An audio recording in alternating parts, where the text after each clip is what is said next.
अस्सलाम वालेकुम नादरीन, मेरा नाम अली रज़ा है और आप देख रहे हैं पाकिस्तान टुडे। आज हम बात करेंगे कि किस तरह एक तरफ तो पाक भारत कशीदगी देखने में आ रही है, दूसरी जानिब जो भारतीय मीडिया है जिसको अमूमी तौर पे मोदी मीडिया के नाम से भी जाना जाता है, वो किस तरह बेबुनियाद और मनगढ़ंत खबरें जो हैं वो गढ़ता रहा।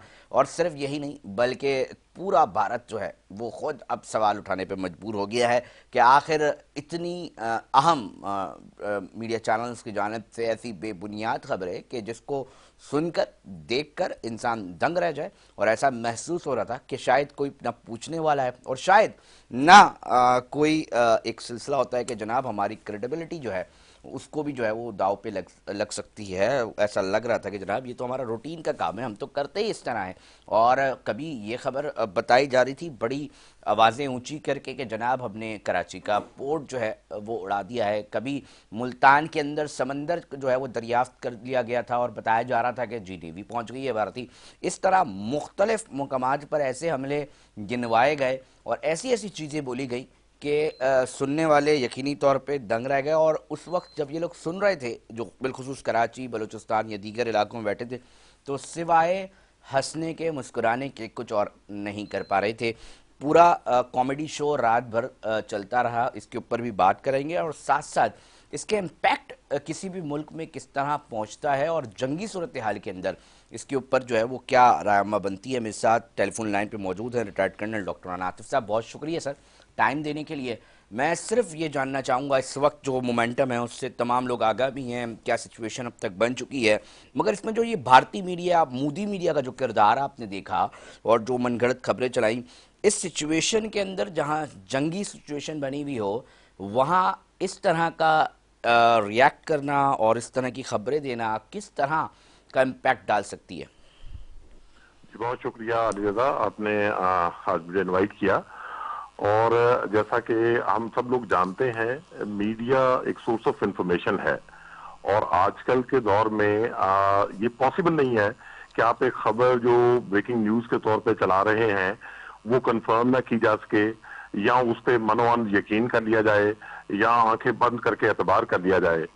सबसे ज्यादा अफसोस इस चीज का हुआ कि एक कंट्री के अंदर इतने सीनियर जर्नलिस्ट, इतने सीनियर मीडिया एंकर पर्सन और रिटायर्ड जब फौजी भी सर।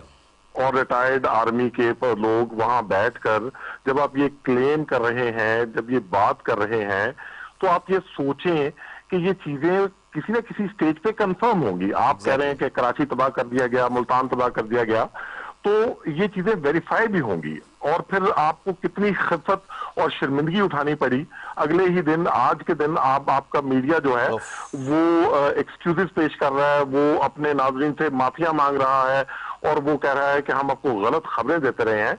ये एक बहुत ही क्लासिकल एग्जांपल है अच्छा येलो जर्नलिज्म की। सर, मजे की बात कि एक तरफ तो ये कि जनाब ठीक है गलत खबरें, दूसरा टेक्निकली भी खबरें जो है ना वो ऐसी थी कि मतलब मुल्तान के अंदर समंदर सर बताया जाए कहाँ पर है। मुझे शायद नहीं पता, आपको शायद पता हो सर, थोड़ा सा बता दें। वो कह रहे जी नेवी पहुंच गई है जो मुल्तान की है समंदर में। अली रज़ा, बिल्कुल आप सही कह रहे हैं। असल में झूठ का सबसे बड़ा प्रॉब्लम ही ये होता है कि झूठ के पाँव नहीं होते। एग्जैक्टली। और जब आप झूठ बोल रहे होते हैं तो फिर आप मुल्तान में समुंदर भी निकाल सकते हैं, ठीक है ना, फिर आप लाहौर में दरिया भी चला सकते हैं, फिर आप कुछ भी कर सकते हैं, मतलब फिर आप बेशुतर बेमहार हैं, ठीक है। लेकिन सबसे बड़ी, जिस तरह आपने बात की कि इस चीज का इम्पैक्ट क्या आता है, आपकी क्रेडिबिलिटी, आपकी रेपुटेशन वर्ल्ड वाइड क्या जा रही है, आप लोगों को क्या बता रहे हैं, ठीक है ना। आप फिल्में बनाने में बहुत अच्छे हैं, वेरी गुड, तो आप समझते हैं कि मीडिया पे बैठ के आप ये स्टोरीज इस तरीके से आर्टिकुलेट करेंगे और ऑर्केस्ट्रेट करेंगे और लोग उस पर यकीन कर लेंगे, ऐसा नहीं है। बल्कि आपके हिस्से में खिफत और शर्मिंदगी के अलावा कुछ नहीं आएगा, ठीक नहीं, है। आज आज बता भी दिया है भारत के जो ऑफिशियल्स हैं उनके जानिब से कि जनाब जो हम दे खबर मीडिया डिपार्टमेंट दे सरकारी उसी को चलाया जाए। थोड़ा सा मैं इस हवाले से भी जानना चाहूँगा सर कि देखिए पिलर की अहमियत है ना, मीडिया कोई काम अहम जुज़ है, किसी भी रियासत का सुतून कहलाया जाता है। जब हम इतने अहम शोबे के अंदर इतनी भयानक सूरत हाल देखते हैं तो फिर सवाल उठता है कि क्या जो उनकी फ़ौज है वो भी इसी तरह के ब्लंडर्स मारती दिखाई देती है या वो थोड़ा मुख्तलिफ है? आपकी क्या राय है इस हवाले से? देखिए अनिरुद्धा, देखिए किसी भी जगह पे, किसी भी कंट्री के अंदर, स्पेशली जो आपकी डिफेंस से रिलेटेड जो खबरें होती हैं, उनको चलाने के लिए, और स्पेशली वॉर लाइक सिचुएशंस के अंदर, उसके लिए एक प्रॉपर प्रोसीजर है। जिस तरह हमारे पास आईएसपीआर है, इस तरह इनका भी फौज का एक इदारा है। बट अनफॉर्चुनेटली जब आप अपनी शिकस्त देखते हैं और पागल हो जाते हैं, जब आप अपना ज़हनी तवाज़ुन खो बैठते हैं, तो फिर आप तमाम एसओपी, तमाम चीजें भूल जाते हैं। ठीक है, फिर आप किसी लेवल पे बैठ के उस खबर के मुसद्दका या गैर मुसद्दका होने की, या वो ये भी नहीं सोचते कि अगर हमने कोई चीज ऑर्केस्ट्रेट करके पेश करनी है, तो वो क्या इतनी इस काबिल हो कि चलो टोटल पॉपुलेशन नहीं 10% ही लोग उसमें बिलीव कर जाए। तो फिर आप ऐसे ब्लंडर्स करते हैं जैसे कि इस वक्त इंडियन मीडिया कर रहा है। ठीक है, और इस वक्त उनको कुछ नहीं सूझ रहा। जिसके 3 अदद राफेल तैयारे जो है वो 2 दिन पहले गिर गए हों, जिसका एक मिग 21 गिर गया हो, एसयू गिर गया हो, जिसके बेशुमार ड्रोन जो हैं वो नाकाम हो गए हों, जिसके हाथ जो है वो अपने मिसाइल अटैक के बाद मां स्वाए मासूम बच्चों की लाशों के और कुछ ना आस का हो, वो कह रहा है कि 7 साल का बच्चा जो है वो दहशतगर्द है। आप यहीं से उनकी जहनी कैफियत की हालत का अंदाजा लगा सकते हैं। अ, ठीक है, तो वो कोई एसओपीज नहीं फॉलो कर रहे, वो कोई उस क्रेडिबिलिटी नहीं है उनके पास खबरों की। ठीक है, और ये एक एविडेंस है कि ये शिकस्त खाने के बाद आप कैसे बिहेव करते हैं।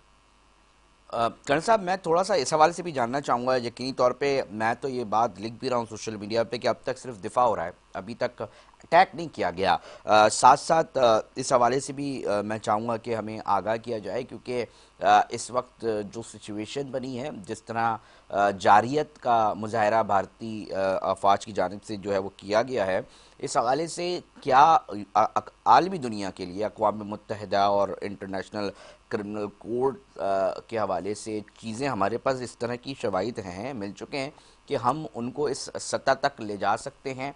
और क्या इस हवाले से क्या किस तरह लॉबिंग करनी चाहिए और क्या किरदार अदा करना चाहिए और किस तरह नेक्स्ट मूव लिए जा सकते हैं, इस हवाले से भी मैं चाहूँगा कि आप हमारे नाजरीन को आगाह करें। क्योंकि यूनाइटेड नेशन तो खुल्लम खुल्ला ये बात कहता है कि जनाब हम महज़ब नेशन हैं, तो किस किस तरह रहना है, तो उन्होंने तो कानून बताए हुए हैं। अब खुली खिलाफ वर्जी देखी जा रही है। आर्टिकल 32, आर्टिकल 147, आर्टिकल 51, तमाम चीज़ों के हवाले से जब देखते हैं हम, तो ये चीज़ें सामने आ रही होती हैं। तो आपकी क्या राय है इस हवाले से कि हम इसको इंटरनेशनली किस सतह पर ले जा सकते हैं? देखें अली, जहां से ये सारे वाकयात शुरू हुए, पहलगाम का जो इंसिडेंट था, पाकिस्तान का स्टांस उस वक्त से लेके अब तक बड़ा क्लियर है, बड़ा इजी है कि हमने उस वक्त भी कहा कि इसकी इन्वेस्टिगेशन होनी चाहिए।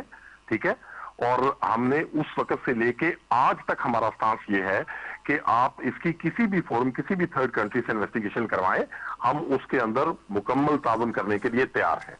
तो पहले तो आप ये देखें कि ये इंटरनेशनल लॉज को पाकिस्तान फॉलो कर रहा है। ठीक है, और ये पाकिस्तान बार रिपीट कर रहा है। फिर आप ये देखें कि आप एक किसी की कंट्री की आप एयर स्पेस वायलेट कर रहे हैं, आप किसी की कंट्री की सॉवरेनिटी को चैलेंज कर रहे हैं। तो अभी तक तो सिर्फ हमने दिफा का हक इस्तेमाल किया है, बिल्कुल। अभी तो हमने जवाब नहीं दिया। और जैसे कि हमारे वजीर दिफा है और डीजीआईएसपीआर है, वो बारहा इस चीज को कह चुके हैं कि ये जवाब जरूर दिया जाएगा। ठीक है, हम अपनी मर्जी के वक्त और अपनी चॉइस की जगह पे इसका जवाब देंगे। तो ये तो क्वेश्चन ही नहीं है। अगर इंडिया ये सोच रहा है कि शायद ये बात यहां पे खत्म हो जाएगी, नहीं, लेकिन डेफिनेटली हम अवाम नास ये सोचते हैं कि शायद ये कोई सीरीज चल रही है कि अब वहां से कुछ हुआ, अब हमारी तरफ से कुछ होगा। नहीं, इसमें वॉर टैक्टिक्स होती है, इसमें बहुत सारी चीजें जो है वो मद्देनजर रखनी पड़ती हैं, इसके अंदर देखना पड़ता है हमने सरप्राइज का एलिमेंट कैसे अचीव करना है। तो अब हम अपनी जो अवाम है उनको ये यकीन दिलाते हैं कि ये तो पॉसिबल ही नहीं है कि हम अपनी इन शहादतों का बदला ना लें। ना ले। ये अच्छा, तो पॉसिबल ही नहीं अच्छा है। कर्नल साहब, एक और बात भी मैं यकीनी तौर पर आपका इस पे भी पॉइंट ऑफ व्यू लेना चाहूँगा कि दिफाई कुव्वत से हम भरपूर हैं, हम दिफा भी कर रहे हैं और बड़ा शानदार कर रहे हैं और ये दुनिया रिकॉर्ड का हिस्सा भी बना रही है और देख रही है। साथ साथ हम ये भी चाहेंगे कि परसेप्शंस पे काम होता है और हम ये देखते हैं कि हमारे जो दुश्मन हैं वो भी कोई हल्के फुल्के लोग नहीं हैं, बड़ी ताकतवर कुव्वतें हैं। और जिस तरह इंटरनेशनल ब्लॉक्स के हवाले से बात की जा रही होती है कि जी कहीं ना कहीं ये परसेप्शन अजम्पशंस हैं कि जी वहाँ पर जो है वो चेंजेस आ रही हैं, इस हवाले से जो हम ये देख रहे हैं कि इसको किस तरह हम कर सकते हैं, क्योंकि ये एक परसेप्शन क्रिएट की गई पाकिस्तान को लेकर कि जी यहाँ पर जो है वो ख़ास एलिमेंट है, मजहबी तबका है जो कि शिद्दत पसंद है। उस एलिमेंट को पूरा का पूरा एक प्रॉपर काम हुआ ना, एक परसेप्शन क्रिएट करवाई गई दुश्मन ममालिक की जानिब से। अब वही काम, इसी तरह की जो चीज़ें हैं वो तो अब भारत करता दिखाई दे रहा है और भारत के अंदर से भी, ऐवानों के अंदर से अब ये आवाज़ें आना शुरू हो गई हैं। इसको हम किस तरह यूटिलाइज कर सकते हैं इस चीज़ को भारत के ख़िलाफ़, और साथ साथ इन तमाम महाज जो कि सिफारती ताल्लुकात के हवाले से बात की जाती है, सिफारती महाज के ऊपर हमें किस तरह का इस वक्त जो है वो काम करना चाहिए? अली देखो, ये आपने बिल्कुल सही पॉइंट आउट किया। ठीक है, ये खिता जो है जहाँ पे मुमलिकत पाकिस्तान जो है वो उसका वजूद है, ये बहुत सी कुव्वतों की आंखों में खटकता है। और उसकी ये है कि ये वाहिद इस्लामी न्यूक्लियर स्टेट है। ठीक है, तो कभी एक बहाने से, कभी दूसरे बहाने से, कभी एक स्थान से, कभी दूसरे स्थान से ये कोशिशें उन आलमी कुव्वतों की तरफ से भी होती हैं, और स्पेशली जो हमारा जो पुराना दुश्मन है और रवायती दुश्मन है उसकी तरफ से तो ये बहुत हमेशा से ये बीन बजाई जाती है। कभी शरपसंदों के नाम पे, कभी बॉर्डर क्रॉसर्स के नाम से, कभी दहशतगर्दों के नाम से। लेकिन ये जैसे आपने कहा कि इसको कैसे टैकल किया जाना चाहिए, तो अल्हम्दुलिल्लाह अल्हम्दुलिल्लाह ये जब भी ये हरकतें हुई हैं, जब पुलवामा वाली हुई थी वो भी, और ये पहलगाम वाली भी, तो दुनिया ने अपनी आंखों से देखा कि सच क्या है। दूध का दूध और पानी का पानी वो सामने आ जाता है। ठीक है, तो दुनिया ने अपनी आंखों से देखा कि जिन जिन जगहों पे स्ट्राइक्स की गई वहां कौन से शरपसंद बैठे थे, कौन से शिद्दत पसंद थे जिनको मारा गया। तो ये चीजें तो एविडेंट यहीं से हो जाती है ना। ठीक। आपका फॉल्स फ्लैग ऑपरेशंस और आपका प्रोपेगेंडा जो है वो यहीं से टोटल अया हो जाता है पूरी दुनिया के बहुत। सामने। एक चीज, हाँ। और दूसरी चीज जो मैं यहाँ ऐड करना चाहूंगा कि लोगों के दिन में एक और बड़ी ये चीज होती है कि जी शायद भारत बहुत बड़ी कुव्वत है, उसके पास अदती बर्तरी है, उसके पास टेक्नोलॉजी ज्यादा है। तो अल्हम्दुलिल्लाह ये 2 दिन पहले के वाकये ने ये साबित कर दिया कि अगर आपने इस वक्त के जदीद तरीन त्यारा राफेल जो है उसको गिराने का सबसे पहला रिकॉर्ड जो है वो पाकिस्तानियों के हिस्से में आया है, तो ये साबित कर दिया कि सर रेड भी मशीनरी गिरा दिए ना कैसी सर, भी हो। देखे ना अब आलमी मंडी के अंदर रेड भी गिर गए हैं, वो खबरें में देख रेड रहा गिर था। गए हैं उसके। हाँ, तो ये बड़ा तो मसला कर दिया, बड़ी परेशानी, हाँ दोहरी परेशानी में डाला है। हाँ, तो ये बड़ा मशहूर कहा जाता है कि ये इट डज नॉट मैटर कि गन के कैसी है, ये गन हाँ, के पीछे गन चलाने बहुत वाला कमाल, कैसा है बहुत ये कमाल मैटर जुमला। करता है। ठीक है ना। बहुत शुक्रिया, बहुत शुक्रिया colonel retired doctor Rana Atif साहब, हमें अपना तज़िया, अपना मौक़िफ़ पेश कर रहे थे और बता रहे थे कि इस वक्त सिचुएशन किस तरह की बनी हुई है और ये जो प्रोपेगेंडा मशीन के तौर पे मोदी मीडिया जो काम कर रहा है उसके क्या नताइज जो हैं वो सामने आएंगे। यकीनी तौर पे इसके ऊपर भी हम आपको पल पल आगाह कर रहे हैं हमारे टीवी चैनल्स के ज़रिए। ताहम वक्त हुआ एक ब्रेक का, ब्रेक पे जा रहे हैं, साथ जुड़े रहिए। इसी हवाले से कुछ अहम और बातें हैं वो भी आपसे करेंगे।